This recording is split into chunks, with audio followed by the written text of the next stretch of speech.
Good morning, traders. Welcome to today's market review. This is Fred Razak at CM Trading. Today is August 9, 2022, and today is Tuesday morning. So looking at the highlights of the day, the market's tapering off on lighter volume as we're looking for some sight as to which direction the markets are going to go next. But first, no major economic events for today. So as we look at the various categories, we've seen lighter than expected volume just because it's that time of year. Forex symbols and the major pairs just tapering off sideways.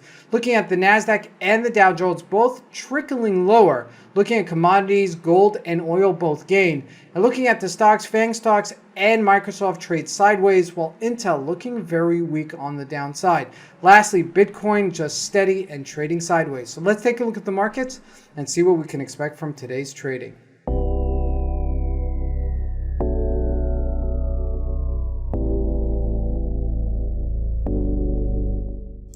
So here we go. We're taking a look at the Euro USD. And if we look at a 4-hour chart, you can see like we're just perking up to just above 207 yesterday. We were trading at 184. So really just not a big deal, about 20 pips. So really just tapering in very, very close proximity, just trading in a very tight range here. Looking at the GBP USD, not as strong on the lower end of things, but still nothing to write home about as it's trading sideways on a very, very slight thing. If we look at the Australian dollar, also trading very, very tightly. And this is the markets consolidating, a lot lighter volume just because we're summertime. And this is really the height of it. Jumping into commodities, you could see here that gold, 1786, we gained about 11 points since yesterday. If we look at that, just at the upper range of it, this does look a little bit more boyish and bullish as it's making just slighter highs going into this upper range. But it has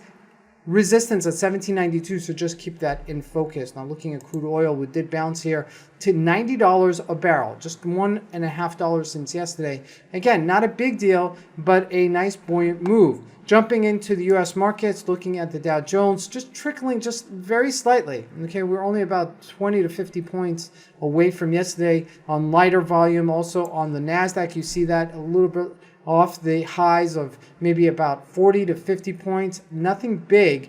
And as we look at the major stocks, Apple also just trickling down here just a little bit. Microsoft also trickling down here just a little bit. So, this is to be expected as the markets are still, kind of gravitating to this lighter volume environment since we are trading in the summer. Facebook, same story on the lighter side here. Jumping into Tesla. Okay, this is actually very important because Tesla is looking much weaker than it did before as it's continually breaking down below its 8-day moving average and closing below it, even though yesterday it tested it at that 200-day moving average as well. So just keep that in mind as this is still unfolding for today. Now looking at Intel, this is what I'm talking about. We had a gap down. We tried to close up the gap. We didn't. We failed. And now we're trading towards that lower bottom there. Okay, so I'm not saying that this is going to be a new low for the year, but if this does continue breaking down here, this will be a new low for the year, and this may bring down the markets further lower. Okay, this is the type of stock that can do that because it's still a bellwether. All computer components need Intel chips, okay, or AMD chips, one of the two major companies. So this is a little bit of a, highlight to understand that, just to understand how the mechanics of the computer stocks actually work. Now, lastly, looking at Bitcoin, just a little bit trickling down here, 8 to 23,800-ish level. Again, nothing really big, nothing to write home about. And I expect this to happen for the next week and a half until the end of the summer, Northern Hemisphere time. And going into September, we should see some activity start to pick up. This is Fred Razak. I want to wish you guys a great trading day. Thank you.